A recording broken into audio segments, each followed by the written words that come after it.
হেফাজত করে সপ্তাহের সর্বশ্রেষ্ঠ দিনে সপ্তাহের সর্বশ্রেষ্ঠ ইবাদত জুমার নামাজ আদায় করার লক্ষ্যে পৃথিবীর সবচেয়ে পবিত্রতম জায়গা আল্লাহর ঘর মসজিদে আসার তৌফিক দিয়েছেন। সেই জন্য অন্তঃস্থল থেকে সেই রবের দরবারে তারই শেখানো বাক্যে কালিমাত শুকর আদায় করি আলহামদুলিল্লাহ।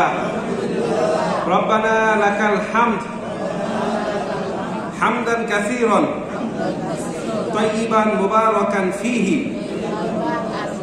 সকল প্রশংসা একজনের জন্য, তিনি কে?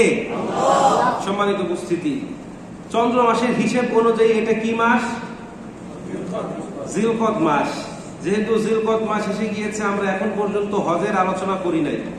তো ইতোমধ্যেই হজের ফ্লাইটগুলো ছাড়তে শুরু হয়ে গিয়েছে, এজন্য এটার উপর আলোচনা করা জরুরি। এজন্য আজকে আমরা যে বিষয়ের উপর আলোচনা করব, কোরআন সুন্নাহর আলোকে হজের গুরুত্ব, তাৎপর্য এবং ফজিলত।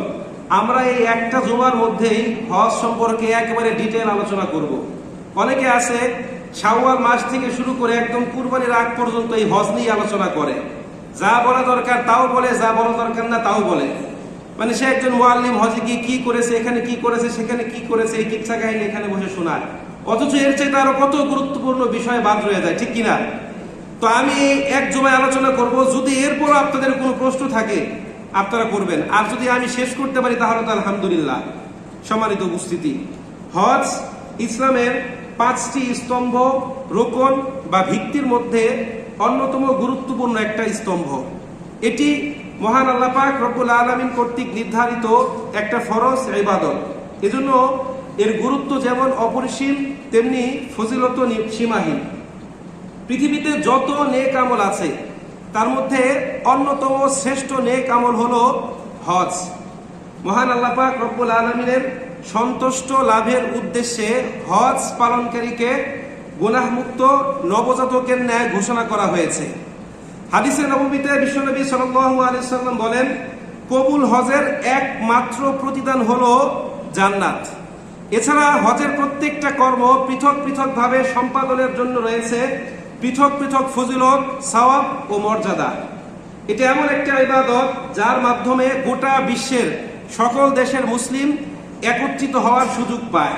সম্মানিত উপস্থিতি, বিশ্ব মানবতার মুক্তির দিশারি মহাগ্রন্থ আল কোরআনে মহান আল্লাহ পাক রব্বুল আলামিন 4টা প্রধান ইবাদতের মধ্যে সর্বাধিক 82 বার বলেছেন নামাজের কথা, কিন্তু নামাজ নামে কোনো সূরা আল্লাহ পাক নাযিল করে নাই। দ্বিতীয় সর্বাধিক 32 বার বলেছেন জাকাতের কথা, জাকাত নামে কোনো সূরা কোরআনে নাই। এরপর 5 বার বলেছেন রোজার কথা, সওম নামে কোনো সূরা আল্লাহ পাক নাযিল করে নাই। আল্লাহ পাক রব্বুল আলামিন 5 বার বলেছেন হজের কথা, হজ নামে একটা সূরাই আল্লাহ পাক রব্বুল আলামিন নাযিল করে দিয়েছেন। এখান থেকে বোঝা যায় যে হজের গুরুত্ব কত। আল্লাহ পাক রব্বুল আলামিন সূরাতুল বাকারার 197 নম্বর আয়াতের মধ্যে বলছেন, আল হাজ্জু আশহুরুম মা'লুমাত, হজের মাসগুলো হচ্ছে সুবিদিত, সুনির্ধারিত। আয়াতের ব্যাখ্যা হযরতে আব্দুল্লাহ ইবনে ওমর রাদিয়াল্লাহু তাআলা আনহু বলেন, হজের মাস হচ্ছে 3টা। হজের মাস কয়টা? শাওয়াল, জিলকদ, জিলহজ। আর সম্মানিত হারাম বা নিষিদ্ধ মাস কয়টা?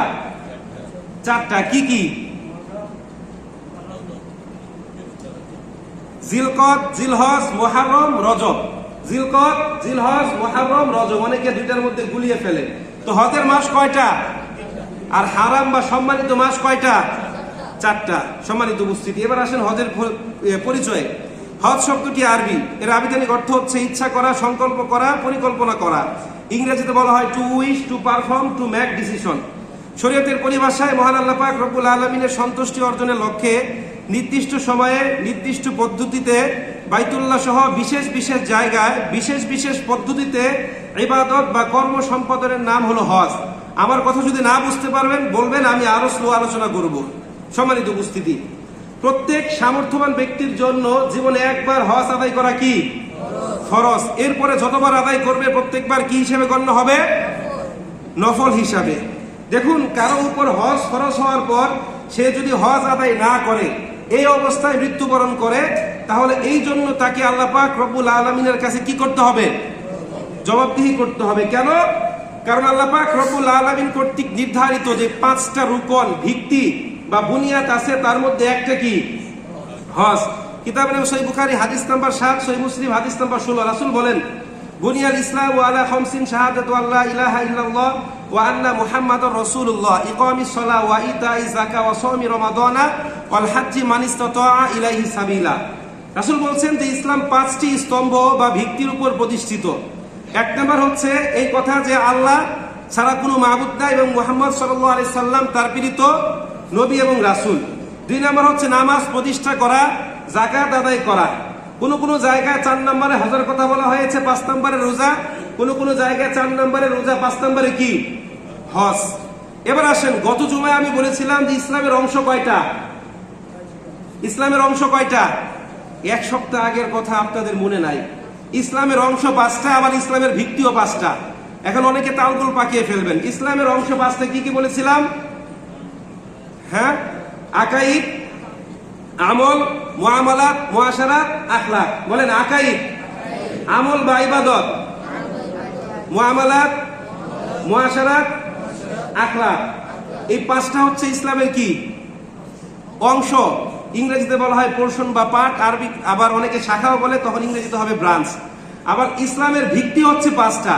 এগুলা কি কি? কালিমা, নামাজ, যাকাত, রোজা, হজ। নামাজের পর সবসময় যাকাত বলবেন। তো বলছি দেখেন, এই 2টার মধ্যে একটা কমন আছে, সেটা হচ্ছে কি ঈমান বা আকাইদ বা কালিমা যেটা বলেন। তো দেখেন, এই যে ইসলামের 5টা ভিত্তি বা স্তম্ভ, এটা আবার 2 ভাগে বিভক্ত। প্রথম ভাগ হচ্ছে ইতিকাদ বা বিশ্বাসগত, দ্বিতীয় ভাগ হচ্ছে আমল ওয়াল ইবাদত বা কর্মগত। তো আকাইদ মানে কি? তাওহীদ, নবুয়ত, রিসালাত, জান্নাত, জাহান্নামে বিশ্বাস। আর ইবাদত মানে কি? শরীর দ্বারা কর্ম সম্পাদন করা। এবার একটু খেয়াল দিয়ে শুনেন, এই ইবাদত আবার 3 ভাগে বিভক্ত। বলেন কয় ভাগে? 3 ভাগে। প্রথম ভাগ হচ্ছে ফিজিক্যাল, শারীরিক ইবাদত। এটার জন্য কোনো অর্থ, সম্পদ, টাকা পয়সার দরকার হয় না। বলেন তো কি কি? নামাজ, রোজা। যার টাকা আছে তার উপরে নামাজ রোজা ফরজ, যার টাকা পয়সা নাই তার উপরে ফরজ। ঠিক কিনা? কোনো ডাউট আছে? 2 নম্বর হচ্ছে আর্থিক, ফাইন্যান্সিয়াল। এটা হচ্ছে যাকাত, ফিতরা, দান, সদকা। এটার জন্য শারীরিক কোনো সুস্থতার দরকার হয় না। যার টাকা পয়সা আছে, নেশার পরিমাণ সম্পদ আছে, তার জন্য যাকাত কি ওয়াজিব। 3 নম্বর হচ্ছে বোথ ফিজিক্যাল এন্ড ফাইন্যান্সিয়াল, অর্থাৎ শারীরিক এবং আর্থিক। এই ইবাদতটা কি বলেন তো? হজ। আপনার কোটি কোটি টাকা আছে, আপনি শারীরিক ভাবে সুস্থ নয়, আপনার উপর হজ ফরজ। হ্যাঁ, আবার আপনি শারীরিক ভাবে সম্পূর্ণ ফিট, আপনার টাকা পয়সা নাই, আপনার উপর হজ ফরজ না। তাহলে শারীরিক ভাবে সুস্থ এবং আর্থিক ভাবে সচ্ছল ব্যক্তির উপর কি হজ ফরজ। এই জন্য হজের এত ফজিলত। আল্লাহ পাক রব্বুল আলামিন যাকে শারীরিক ভাবে সুস্থতা দিয়েছেন এবং অর্থনৈতিক ভাবে সচ্ছলতা দিয়েছেন, শুধুমাত্র তার উপরে কি হজ ফরজ। এবার পরবর্তী 5 মিনিট অত্যন্ত মনোযোগ সহকারে আপনারা শুনেন। দেখেন, কোন ব্যক্তির উপর নামাজ ফরজ হওয়ার পর সময় মতো নামাজ পড়া যতটা গুরুত্বপূর্ণ, তার চাইতে বেশি গুরুত্বপূর্ণ হলো কারো উপর হজ ফরজ হওয়ার পর সময় মতো হজ আদায় করা। এর মানে এই নয় যে আমি নামাজ অপেক্ষা হজকে শ্রেষ্ঠ বলছি। আবারও বলছি, কোন ব্যক্তির উপর নামাজ ফরজ হলে ওয়াক্ত মতো নামাজ আদায় করা যতটা না গুরুত্বপূর্ণ, তার চাইতে বেশি গুরুত্বপূর্ণ হলো হজ ফরজ হলে সময় মতো হজ আদায় করা। এর মানে এই নয় আমি নামাজ অপেক্ষা হজকে শ্রেষ্ঠ বলছি। এখন কথাটা কেন বললাম? দেখেন, আমি আধা ঘন্টা, 35 মিনিট, 40 মিনিট আলোচনা করি, কোনো সমস্যা নাই। এখান থেকে 25 সেকেন্ডের একটা কথা কাট করে বলবে আমবাগানের হুজুর বলেছে হজ নামাজ অপেক্ষা হজ শ্রেষ্ঠ, সুতরাং নামাজ রোজা না পড়লেও চলবে, হজ করলে হয়ে যাবে। এরকম মানুষ আছে না নাই? 5 মিনিটের একটা কথা সুন্দর করে বুঝিয়েছি, সেখান থেকে 5 সেকেন্ড কর্তন করে বাদ দিয়ে দিয়েছে, বিশাল বড় একটা ঝামেলা হয়ে গিয়েছে। ঠিক কিনা? এবার আসলে আমি কেন বলেছি এই কথা। আমাদের মসজিদে ফজরের জামাত কয়টা? 5টায়। আপনি 5 ওয়াক্ত নামাজ প্রত্যেক দিন মসজিদে এসে জামাতের সহিত আদায় করেন। একদিন 5টা বাজে আপনি ঘুম থেকে উঠলেন, ফজরের নামাজ আপনি জামাত ধরতে পারবেন? ধরতে পারলেন না। আপনি যদি একা বাসা থেকে মসজিদে এসে নামাজ পড়েন, আপনার নামাজ হবে কি হবে না? হবে। আল্লাহ পাক চাইলে আপনাকে জামাতের সওয়াবও দিয়ে দিতে পারে। ঠিক কিনা? কারণ আপনার ইচ্ছাটা ভালো যে না আমি জামাতের সহিত নামাজ পড়বো, কিন্তু আপনি উঠতে পারেন নাই, কারণ এই ঘুমের উপর কারণ নিয়ন্ত্রণ আছে নাই। দেখেন, আপনি নামাজটা একা আদায় করতে পারছেন।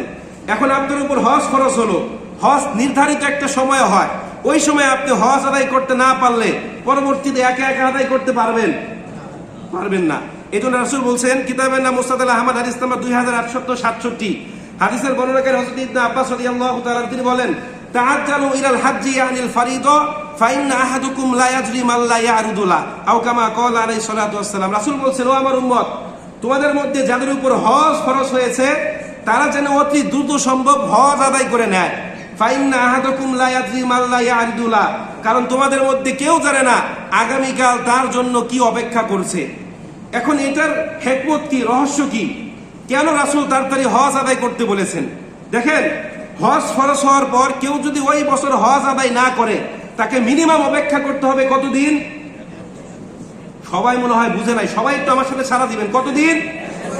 এখন এক বছরে কতদিন হয়? 365 দিন তো দূরের কথা, আপনি যে 1 মাস 30 দিন বা একদিন বাঁচবেন তার কোনো সার্টিনিটি আছে? একজন নিশ্চয়তা দিতে পারবেন? তার মানে এটা নিশ্চয় না। দ্বিতীয় কথা, ধরেন এখন হজ করতে টাকা দরকার, আগেও লাগতো। হজ করতে যত টাকা দরকার আপনার কাছে আছে, আগামী বছর যেই টাকা থাকবে তার কোনো সার্টিনিটি আছে? এমন অনেক দেখেছি, সকালবেলায় ধনী, সন্ধ্যাবেলায় রাস্তার ফকির, এরকম আছে না নাই? ধরে নিলাম আপনি সুস্থ থাকবেন, আপনার টাকাও থাকবে, কারণ এখন তো আমরা মোটামুটি নিশ্চিত যে আমরা 60 বছর 70 বছর বাঁচবো, ঠিক কিনা? এই জন্য 60-70 বছর আগ পর্যন্ত যা ইচ্ছা তা করি, বৃদ্ধ হয়ে গেলে তখন কি করি? নামাজ কালাম ধরি। মানে আমরা মোটামুটি নিশ্চিত যে 60 বছরের আগে আমরা মারা যাব না, ঠিক কিনা? সবাই মোটামুটি নিশ্চিত। তো ধরে নিলাম সে নিশ্চিত, তার টাকাও থাকবে, সে বেঁচেও থাকবে। এবার আসেন, সে যে 1 বছর পর সম্পূর্ণ সুস্থ থাকবে তার কোনো সার্টিনিটি আছে? নিশ্চয়তা আছে। আপনি ঘুমিয়েছেন, ফ্যান মাথার মধ্যে পড়ে মারাও যেতে পারেন। গাড়ি দিয়ে চলছেন, আপনার পায়ের মধ্যে মেরে দিল, শেষ, 2 পা লুলা, ঠিক কিনা? এখন ধরে নিলাম আপনি বেঁচেও থাকবেন, আপনার টাকাও থাকবে, আপনি শারীরিকভাবে সম্পূর্ণ ফিট থাকবেন।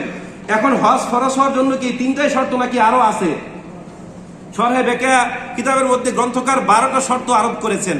তার মধ্যে প্রধান শর্তগুলো হচ্ছে সুস্থ হওয়া, পাথে থাকা, বালেগ হওয়া, দৃষ্টিশক্তি সম্পন্ন হওয়া, স্বাধীন হওয়া, রাস্তা নিরাপদ হওয়া, যাকে আরবি ভাষায় বলা হয় আমনুত তরিক। এখন রাস্তা নিরাপদ আছে, আগামী 5 বছর পর, আগামী 20 বছর পর বা আগামী বছর যে রাস্তা নিরাপদ থাকবে তার কোনো নিশ্চয়তা আছে? এই যে দেখেন, ইরান, এরপরে আমেরিকা, যুদ্ধ হচ্ছে দফায় দফায়। এক্সপার্টরা বলছে যে কোনো সময় 3য় বিশ্বযুদ্ধের সূত্রপাত ধরতে পারে। এখন 3য় বিশ্বযুদ্ধ যদি হয়, হজের ফ্লাইটগুলো চলবে? চলবে, কিন্তু আপনার উপর তো হজ ফরজ, ঠিক কিনা? এবার আসেন, আমরা মনে করি, আমরা ধরি, অঙ্ক করি না, যে ধরলাম আজ থেকে 10 বছর আগে একজন ব্যক্তির উপর হজ ফরজ হয়েছিল, তখন হজ করতে টাকা লাগতো আপনার কত? 5 লাখ, এরকমই তো মনে হয় নাকি? I have no idea about this. ধরেন 5 লাখ লাগতো, তো তখন ওই ব্যক্তির উপর হজ ফরজ হলে তার বয়স মাত্র 40।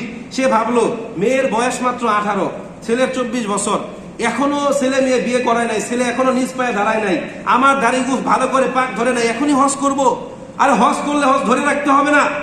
যাক, আর 5-10 বছর পরে যাই। তো 10 বছর পর বয়স 50 হয়েছে, ছেলে বিয়ে করেছে, মেয়েও বিয়ে দিয়েছে, ছেলে তাকে পৃথক করে দিয়েছে। ওই যে হজের 5 লাখ টাকা তার ছিল, এটা এখনো আছে। এখন হজ করতে টাকা লাগে কত? কত? 7-8 লাখ বা 10 লাখ।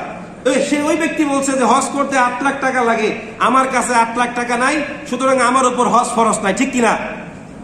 হ্যাঁ, অনেকে ঠিক বলেছে। শরীয়তের একটা অমুক বিধান হচ্ছে, কোন ইবাদত যদি একবার কারো উপর ফরজ হয়, সেটা না আদায় করা পর্যন্ত তা থেকে কি পাওয়া যায় না? অব্যাহতি পাওয়া যায় না। দেখেন, এখান থেকে একটা মাসালা, যাকাত ফরজ হওয়ার শর্ত হচ্ছে সম্পদ পূর্ণ 1 চন্দ্র বছর নিজ মালিকানায় থাকা। আর হজের জন্য এরকম কোন সময়ের কথা নির্ধারণ করা আছে? এখন হজের মৌসুম চলছে, হজ করতে 8 লাখ টাকা লাগে, এই পরিমাণ টাকা আপনার কাছে আছে। আপনি হজে গেলে আপনার পরিবারে চলার মতো যে পরিমাণ অর্থ দরকার সেটাও আছে। তার মানে আপনার উপর কি? আপনি এই বছর হজ করলেন না, আপনার উপর হজ ফরজ কি ফরজ না? বুঝে নাই মনে হয়। হজ ফরজ। সামনের বছর আপনি ফকির হয়ে গেলেন, আপনার উপর হজ ফরজ? কয় না, ফরজ হয়েছে না? ফরজ তো, কিন্তু আপনি এই বছর আদায় করেন না, সামনের বছর আপনি ফকির হন, ডাজেন্ট ম্যাটার। এখন জোহরের নামাজ, জুমার নামাজ আপনার উপর ফরজ। এখন আপনি আসরের পরে মরে গেলেন, বলেন আমি আসরের পরে মরে গিয়েছি, জুমার নামাজ আমার উপর ফরজ নয়। এটা হলো? বলেন হলো? তাহলে দেখেন, একবার হজ আদায় না করলে কতগুলো প্রতিবন্ধকতা। এই জন্য রাসূল বলছেন, তাআজ্জালু ইলাল হাজ্জি আনিল ফারিদা ফাইন্না আহাদুকুম লা ইয়াদরি মা লা ইয়ারিদুল। আপনাদেরকে বোঝাতে পেরেছি? এখন এই হজ সম্পর্কিত যে আয়াতটা, আল্লাহ পাক রব্বুল আলামিন বলছেন, ওয়া আতিমুল হাজ্জা ওয়াল উমরাতা লিল্লাহ, তোমরা হজ এবং উমরা করো। এখানে যে আতিম্মু শব্দটা, এটা হচ্ছে আমরে মুতলাক। এই শব্দটা কি আপনারা বুঝবেন না, মাদ্রাসার ভাইয়েরা বুঝবে।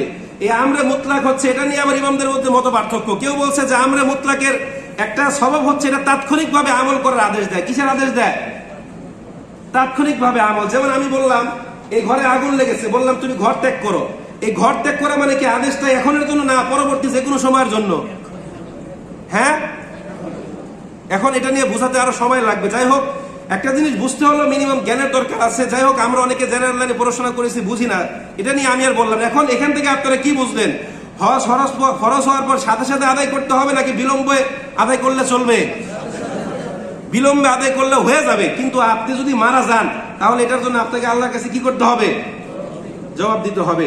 দেখেন, আমাদের মধ্যে অনেকেই আছেন যাদেরকে আল্লাহ পাক রব্বুল আলামিন নগদ অর্থ দিয়েছেন, আবার অনেকেই আছেন যাদের নগদ অর্থ নাই, কোটি টাকার সম্পদ আছে, ঠিক কিনা, কিন্তু হজে যেতে চায় না।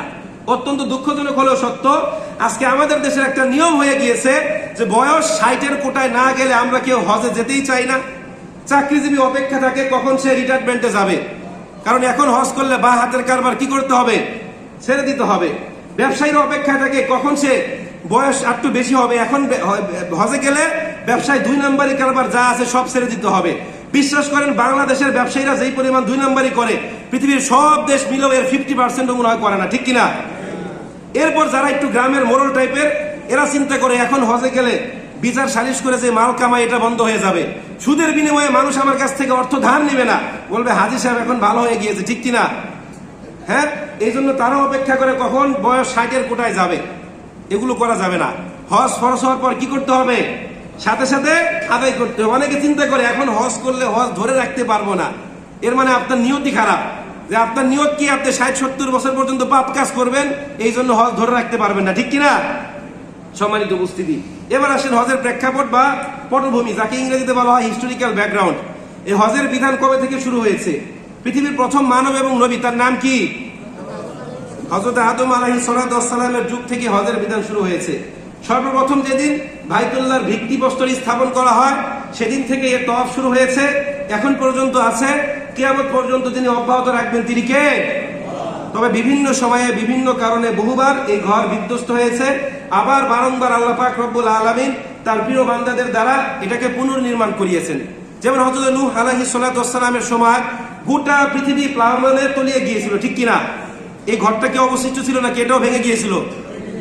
নূহ আলাইহিস সালাতু ওয়াস সালামের পরবর্তী নবী কে? ইব্রাহিম আলাইহিস সালাতু ওয়াস সালাম। আল্লাহ পাক সাইয়েদনা জিবরিলের মাধ্যমে তাকে আদেশ করলেন যে তুমি আদেশ করো সে যেন কাবা ঘরকে পুনর্নির্মাণ করে। তিনি স্থান দেখিয়ে দিলেন, তার পুত্র ইসমাইলকে সঙ্গে নিয়ে তিনি আবার এটাকে কি করলেন? পুনর্নির্মাণ করলেন। সূরাতুল হজের 27 নম্বর আয়াত, আল্লাহ পাক রব্বুল আলামিন আদেশ করলেন, ওয়াদিন ফিন নাসি বিল হাজ্জি ইয়াতুকা রিজালা ওয়া আলা কুল্লি দামিনি ইয়াতিনা মিন কুল্লি ফাজ্জিন আমিক। আল্লাহ পাক বলছেন, ইব্রাহিম তুমি মানুষের মাঝে হজের ঘোষণা দিয়ে দাও, যারা দূর দূরান্ত থেকে পায়ে হেঁটে এবং পরিশ্রান্ত উটের পিঠে সওয়ারি হয়ে আমি আল্লাহ পাক রব্বুল আলামিনের ঘরে হজ করতে আসবে, বাইতুল্লাহ তওয়াফ করতে আসবে। তাফসিরে মারিফুল কোরআনের মধ্যে আল্লামা শফি রহমাতুল্লাহ আলাইহি উল্লেখ করছেন, আল্লাহর পক্ষ থেকে যখন এই ঘোষণা আসে তখন ইব্রাহিম আলাইহিস সালাতু ওয়াস সালাম পাল্টা প্রশ্ন করলেন, হে আল্লাহ, জনমানবহীন এই মরু প্রান্তরে আমি এবং আমার পরিবার ছাড়া কেউ থাকে না, এখানে আমি কাদের মাঝে হজের ঘোষণা দিব? তখন আল্লাহ পাক রব্বুল আলামিনের পক্ষ থেকে আবার আদেশ আসলো, ইব্রাহিম আমি আল্লাহ পাক ঘোষণা দিতে বলেছি, ঘোষণা দেওয়ার দায়িত্ব তোমার, মানুষের কাছে কিভাবে পৌঁছে দিতে হবে এই দায়িত্ব কার? আমি আল্লাহ পাক রব্বুল আলামিনের। তো আল্লাহর পক্ষ থেকে আশ্বস্ত হওয়ার পর ইব্রাহিম আলাইহিস সালাতু ওয়াস সালাম কি করলেন? কোন বর্ণনায় আছে মাকানে ইব্রাহিম, কোন বর্ণনায় আছে আপনার কি সাফা পাহাড়, আবার কোন বর্ণনায় আছে আবু কুবাইস পাহাড়ের শীর্ষে উঠে উত্তর দক্ষিণ পূর্ব পশ্চিম সামনে পিছনে ডানে বামে সব দিকে মুখ ঘুরিয়ে তিনি বলতে লাগলেন, হে লোক সকল, তোমাদের সৃষ্টিকর্তা নিজ গৃহ নির্মাণ করেছেন, তোমাদের উপর হজ ফরজ করেছেন, আসো তোমরা হজ করো। হে লোক সকল, তোমাদের সৃষ্টিকর্তা নিজ গৃহ নির্মাণ করেছেন, তোমাদের উপর হজ ফরজ করেছেন, আসো তোমরা হজ করো।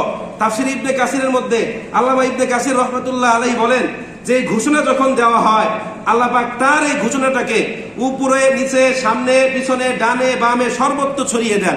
এমনকি তখন যারা জীবিত ছিল শুধু যে তারাই শুনেছিল বিষয়টা এমন নয়, যারা রূহের জগতে ছিল, ভবিষ্যতে পৃথিবীতে আসবে, প্রত্যেকের কানে আল্লাহ পাক রব্বুল আলামিন এই আওয়াজ পৌঁছে দিয়েছিল। সেদিন যারা আল্লাহ পাক রব্বুল আলামিনের আহ্বানে লাব্বাইক বলে সাড়া দিয়েছিল, তারা কিয়ামতের আগে কোনো না কোনো দিন লাব্বাইক বলতে বলতে বাইতুল্লাহর দুয়ারে উপস্থিত হবে। জুড়ে বলেন সুবহানাল্লাহ। সম্মানিত উপস্থিতি, তো আমরা এতক্ষণ দ্রুত হজ এবং হজের প্রেক্ষাপট নিয়ে আলোচনা করলাম। এবার আসেন হজের ফজিলতে। হজ করলে কি হবে। কিতাবের সহিহ বুখারী হাদিস নাম্বার 1521, হাদিসের বর্ণনাকারী হযরত আবু হুরায়রা রাদিয়াল্লাহু তাআলা তিনি বলছেন, ক্বালা রাসূলুল্লাহ সাল্লাল্লাহু আলাইহি সাল্লাম, মান হাজ্জা লিল্লাহ ফালাম ইয়ারফাসা ওয়ালাম ইয়াফসুক রাজাআ কায়াউমিন ওয়ালাদাতহু উম্মুহু আও কামা ক্বালা আলাইহিস সালাতু ওয়াস সালাম। রাসূল বলছেন, যে ব্যক্তি আল্লাহর জন্য হজ করলো, হজের মধ্যে কোনো প্রকার রফাস এবং ফুসুক করলো না, সে সদ্য ভূমিষ্ঠ নবজাতকের মতো হয়ে নিজ মাতৃভূমিতে ফিরে আসলো। মানে আপনারা সবাই মনে হয় বেজার, হ্যাঁ? সুবহানাল্লাহ বলতেও আমরা কার্পণ্য বোধ করি। রাসূল বলেছেন কি, সদ্য ভূমিষ্ঠ নবজাতকের মতো হয়ে সেখান থেকে ফিরে আসলো, আপনারা তাও খুশি না। সম্মানিত উপস্থিতি, এই যে হাদিস, এই হাদিসের কি পয়েন্ট কোনটা? আপনাদের কাছে মনে হতে পারে যে সদ্য ভূমিষ্ঠ বা গুনাহমুক্ত নবজাতকের মতো, ঠিক কিনা? কিন্তু এখানে রাসূল 3টা কন্ডিশন আরোপ করে দিয়েছেন। 1 নাম্বার, মান হাজ্জা লিল্লাহ, যে আল্লাহর জন্য হজ করলো। কার জন্য? নামের আগে হাজি শব্দ অ্যাড করার জন্য নয়, মসজিদের কমিটিতে আসার জন্য নয়, নির্বাচনের জন্য নয়, মানুষের কাছে বিশ্বস্ততা অর্জন করার জন্য নয়। কার জন্য? মান হাজ্জা লিল্লাহ ফালাম ইয়ারফাসা, হজের মধ্যে কোনো প্রকার রফাস ভোগ করলো না। এই রফাস হচ্ছে একটা ব্যাপক অর্থবোধক শব্দ। এটার মানে হচ্ছে নারীদের উপস্থিতিতে যৌনচারমূলক কার্যকলাপ বা যৌন সম্পর্কিত কোনো কিছু করা, মুখ দিয়ে অশ্লীল আলাপ আলোচনা করা, গালিগালাজ করা। আর ফাসকুন শব্দের অর্থ আমরা সবাই জানি। ফাসেক শব্দের অর্থ কি? পাপী। ফুসুক শব্দের অর্থ কি? পাপাচার, গুনাহগারিতা। তো রাসূল বলছেন, যে আল্লাহর জন্য হজ করলো, হজের মধ্যে কোনো প্রকার অশ্লীলতা এবং পাপ কাজ করলো না, রাজা কায়াউমিন ওয়ালাদাতহু উম্মুহু, এই ব্যক্তি হচ্ছে কি সদ্য ভূমিষ্ঠ নবজাতকের মতো। এখন আমরা কি এটা করতে পারি? আমরা পারি না। আমরা প্রেজেন্ট পারফেক্ট কন্টিনিউয়াস টেন্সের মতো অতীত থেকে শুরু হয়ে বর্তমান হয়ে ভবিষ্যৎ পর্যন্ত চলতে থাকে আমাদের পাপাচার। মানে দেশে থেকে করি, হজের সফরে করি, সেখান থেকে ফিরে এসে বাংলাদেশেও করি, ঠিক কিনা? চাচা হজে গিয়েছে, বাড়িতে জমি নিয়ে ঝামেলা, ফোন দিয়ে বলে, ভাতিজা হজে আসি, কিছু বললাম না, আসি এরপরে বুঝাবো। এরকম আছে না নাই? আমার নিজ কানে শোনা। হজের জন্য এরাম বেঁধেছে, মসজিদে বসে ফোনে কথা বলছে যে হজে আইসি রে, নইলে তোর খবর আসিল। আমি নিজ কানে শুনেছি। সম্মানিত উপস্থিতি, তো রাসূল বলছেন, আর হাজ্জু মাবরুম ওয়ালাইসা লাহু জাযাউন ইল্লাল জান্নাহ, হজ্জে মাবরুমের একমাত্র প্রতিদান হচ্ছে কি? জান্নাত। অন্য হাদিসে রাসূল বলেন, তাবিউ বাইনাল হাজ্জি ওয়াল উমরা ফাইন্না আহাদুকুম ফাইন্না ইয়ানফিআনিল ফাকরি ওয়াল যুনুব। ও আমার উম্মতের দল, তোমাদের মধ্যে যাদের উপর হজ ফরজ হয়েছে তারা বেশি বেশি হজ এবং উমরা করো, কেননা এটা তোমাদের গুনাহ এবং দারিদ্রতাকে মোচন করে দেয়। এখন আমরা মনে করি একবার উমরায় গেলে 2 লাখ, একবার হজে গেলে 8 লাখ টাকা শেষ, ঠিক কিনা? এই কার্পণ্যের ভয়ে অনেকে হজ করতে চায় না। এখানে অনেকেই আছেন যাদের উপর হজ ফরজ হয়েছে, শুধুমাত্র বয়সের কারণে যাচ্ছেন না, যে চাকরি থেকে রিটায়ার করব তখন যাব। তার মানে আপনি মোটামুটি নিশ্চিত যে আপনি চাকরি থেকে রিটায়ার করা পর্যন্ত বেঁচে থাকবেন, ঠিক কিনা? মানে আপনি 100% শিওর আমি 60 বছর বাঁচবই, আপনি শিওর দেখে আপনি এখন হজে যাচ্ছেন না। সম্মানিত উপস্থিতি, এবার আসেন, হজ ফরজ হওয়ার পর কেউ যদি হজ আদায় না করে তার সম্পর্কে রাসূল কি বলছেন? কিতাবে নাম সুনান তিরমিজি হাদিস নাম্বার 812। আমার কোনো কথা কিন্তু আমি বলছি না। রাসূল বলছেন, মান মালাকা জারান ওয়া রাহিলাতান তুবাল্লিগহু ইলা বাইতিল্লাহ ওয়া লাম ইয়াহুজ্জা ফালাইহি আইয়ামুতা ইয়াহুদিয়ান আও নাসরানিয়ান। জোরে বলেন নাউজুবিল্লাহ। রাসূল বলছেন, যেই ব্যক্তিকে আল্লাহ পাক তার ঘর পর্যন্ত পৌঁছানোর সামর্থ্য দিয়েছেন, যাকে আল্লাহ পাক অর্থ দিয়েছেন, যার উপর হজ ফরজ হয়েছে, ওই ব্যক্তি যদি হজ না করে মারা যায়, সে ইহুদি হয়ে মরুক, খ্রিস্টান হয়ে মরুক, ডাজন্ট টেক এনিথিং অ্যাওয়ে, আমার কিছুই যায় আসে না। চিন্তা করে দেখেন যে রাসূলের সুপারিশ ছাড়া কোনো ব্যক্তি জান্নাতে যেতে পারবে না। সে বলছে সে ইহুদি হয়ে মরুক আর খ্রিস্টান হয়ে মরুক, আমার কিছু যায় আসে না। এর মানে সামথিং এখানে কোনো কিছু আছে, ঠিক কিনা? হ্যাঁ, তো কি আছে কি না এগুলো ব্যাখ্যা আমি করতে পারবো না, আপনারা বুঝে নিন। সম্মানিত উপস্থিতি, এবার আসেন, যে আমাদের অনেকের উপর হজ ফরজ হয়ে গিয়েছিল, কিন্তু আমরা অলসতা বশত বা কোনো কারণে যাই নাই, এখন কি করা?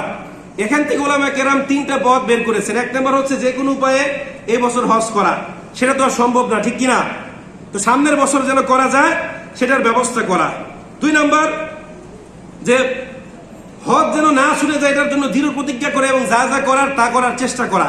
3 নম্বর হচ্ছে আপনার উত্তরাধিকার বা ওয়ারিস যারা আছে এদেরকে ওসিয়ত করে যাওয়া, যে বাবা আমার উপর হজ ফরজ হয়েছিল, আমি করতে পারি নাই, সুতরাং আমি নিয়ত করলাম আগামী বছর করব, কিন্তু এর আগে যদি আমি মারা যাই তুমি আমার বদলি হজটা করে দিও।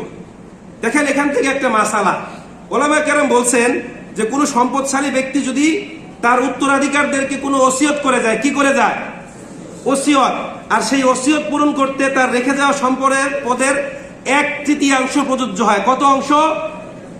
1/3। তাহলে সেই ওসিয়ত পূরণ করা তার উত্তরাধিকার বা ওয়াজিব যারা আছে বা ওয়ারিস যারা আছে তাদের উপর কি ওয়াজিব। আর একটু সহজভাবে বুঝাই, ধরেন আপনি 30 লাখ টাকা রেখে গিয়েছেন, মৃত্যুবরণ করলেন, আপনি আপনার ছেলেকে বলে গেলেন বাবা আমার বদলি হজটা করে দিও। এখন হজ করতে কত টাকা দরকার? 8 লাখ। এটা কি 1/3 কম না বেশি? সবাই মনে হয় বুঝে না। কম না বেশি? কম। তাহলে এটা আদায় করা কি উত্তরাধিকারদের জন্য কি ওয়াজিব। সম্মানিত উপস্থিতি, এবার আসেন অনেকে আছেন এই বছর হজে যাবেন, এদের জন্য আল্লাহ পাক রব্বুল আলামিনের পক্ষ থেকে একটা দিক নির্দেশনা। সূরাতুল বাকারা 197 নম্বর আয়াত, আল্লাহ পাক রব্বুল আলামিন বলছেন আল হাজ্জু আশহুরুম মালুমাত ফামান ফারাদা ফীহিন্নাল হাজ্জা ফালা রাফাসা ওয়ালা ফুসুক ওয়ালা জিদালা ফিল হজ ওয়ামা তাফআলু মিন খায়রি ইয়ালামুহুল্লাহ। আল্লাহ পাক রব্বুল আলামিন বলছেন আল হাজ্জু আশহুরুম মালুমাত, হজের মাসগুলো সুবিদিত সুনির্ধারিত। ফামান ফারাদা ফীহিন্নাল হাজ্জা ফালা রাফাসা ওয়ালা ফুসুক ওয়ালা জিদালা ফিল হজ। সুতরাং তোমাদের মধ্যে যারা এই মাসগুলোতে হজের নিয়ত করে তারা যেন হজের সফরে কোনো প্রকার রফাস ফুসুক এবং জিদাল না করে। ইতিপূর্বে আমি রফাস এবং ফুসুক সম্পর্কে বলেছি। এখন জিদাল শব্দের অর্থ কি? জাদালা ইউজাদিলু মুজাদিল শব্দের অর্থ হচ্ছে পরস্পর ঝগড়াঝাটি করা, মারামারি করা, যুদ্ধ বিগ্রহ করা। অর্থাৎ যারা এবার হজের যাচ্ছেন এই আয়াতটা তাদের জন্য একটা সংবিধান বা দিক নির্দেশনামূলক। হজের সফরে কোনো প্রকার মারামারি, অশ্লীল কথাবার্তা, গালমন্দ, ঝগড়াঝাটি করা যাবে না। অনেকেই আছেন সারা জীবন একটু একটু করে সম্পদ জমিয়েছেন, হজের টাকা জমিয়েছেন। অনেকেই আছেন রিটায়ার্ড করা টাকা দিয়ে, পেনশনের টাকা দিয়ে হজে যাবেন। অনেকেই আছেন পিতৃপ্রদত্ত সম্পদ বিক্রি করে হজে যাবেন, যা আর কখনো সম্ভব নাও হতে পারে। তো তাদের উদ্দেশ্যে বলছি, আপনারা হজের সফরে গতানুগতিক গা ভাসিয়ে চলাফেরা করবেন না। সর্বদা আল্লাহ পাক রব্বুল আলামিনের আদেশ এবং রাসূল কারীম সাল্লাল্লাহু আলাইহি সাল্লাম যে সকল দিক নির্দেশনা দিয়েছেন এগুলো মনে রাখবেন। লক্ষ লক্ষ মানুষের মধ্যে উঠা বসা, চলা ফেরা, খাওয়া দাওয়া, ওযু ইস্তেঞ্জা করতে আপনাদের একটু কষ্ট হবে, কিন্তু এরপরও কি করা যাবে না? রাগ করা যাবে না, সেখানে কোনো প্রকার ঝগড়াঝাটি করা যাবে না। এই যে এত টাকা খরচ করে আপনি হজে যাচ্ছেন, এই হজের মূল শিক্ষা কি আপনারা জানেন? খন্দকার আব্দুল্লাহ জাহাঙ্গীর স্যার তার খুতবাতুল ইসলামের মধ্যে লিখেন যে হজের মূল শিক্ষা হচ্ছে নিজের মধ্যকার আমিত্বকে বর্জন করা, বিসর্জন দেওয়া। হজের মূল শিক্ষা কি? সবাই মনে হয় বুঝে না। আপনি একটা ক্লাসে 5 জন স্টুডেন্টকে পড়াবেন, দেখবেন তারা যদি আপনার কথা সাড়া না দেয়, রেসপন্স না করে, আপনার কাছে মনে হবে যে আমি যা বলছি সব আকাশ দিয়ে উড়ে যাচ্ছে, তারা কিছুই বুঝছে না। মানে আমার কাছে মনে হয় যখন আপনারা সুবহানাল্লাহ, আলহামদুলিল্লাহ, নাউজুবিল্লাহ না বলেন, আমি মনে করছি যে আমার কথা আপনারা কিছুই বুঝতে পারছেন না। হজের মূল শিক্ষা কি? নিজের মধ্যকার আমিত্বকে কি বর্জন করা, বিসর্জন দেওয়া, ভুলে যাওয়া। এই যে আপনি আপনার সেলাইযুক্ত কাপড়, রঙিন কাপড় খুলে সেলাইবিহীন সাদা কাপড় পরিধান করেছেন, মানে আপনি অন্যরকম একটা পোশাক পরিধান করেছেন যেটা মূলত কাফনের কাপড়ের কথা স্মরণ করিয়ে দেয়, ঠিক কিনা? এখন প্রশ্ন হলো, আদৌ কি আপনি নিজের মধ্যকার আমিত্বকে বর্জন করতে পেরেছেন? দেখুন, আমাদের গায়ে কি পোশাক আছে না আছে ডাজেন্ট ম্যাটার, আমাদের পায়ে জুতা আছে না ডাজেন্ট ম্যাটার, আমি কোথায় আছি না ডাজেন্ট ম্যাটার, কিন্তু আমার যে একটা আত্মপরিচয় আছে, আমি অমুক যাবার তুমুক, অমুক ইউনিয়ন পরিষদের চেয়ারম্যান, অমুক অফিসের অফিসার আমি, এটা আমরা কখনোই ভুলি না, ঠিক কিনা? আমরা টয়লেটে গেলেও মনে রাখি, আবার হজের সফরে গেলেও মনে রাখি। দুজন সাফা মারা সাই করছেন, একজনের পায়ে একজনের লাথি লেগেছে, ওই ব্যক্তি তার দিকে এমন ভাবে তাকিয়েছে, তার তাকানো দেখে বোঝা যায় he is someone or something. এরকম আছে না নাই? এই মেয়ে, তুমি আমাকে চেনো, আমি কে, আমার পায়ে কেন পাড়া দিলা? এরকম আছে না নাই?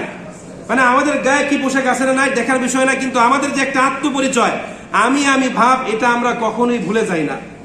আপনাকে সবসময় মনে রাখতে হবে যে আমি হজ করতে এসেছি, আসমানের নিচে জমিনের উপরে সবচেয়ে পাপী বান্দা হলাম কে? আমি। যে কোনো উপায়ে হোক এখান থেকে আমার পাপ আমাকে কি করতে হবে? মোচন করে যেতে হবে। এই জন্য হজের সফরে নিজের আমিত্বকে বিসর্জন দিতে হবে। সর্বদা আল্লাহ পাক রব্বুল আলামিন এবং তার প্রিয় যে হাবিবের দিক নির্দেশনা আছে এগুলো আমাদের মনে রাখতে হবে। আল্লাহ পাক রব্বুল আলামিন আমাদের সবাইকে হজ্জে মাকবুল নসিব করুন, সবাই বলে আমিন।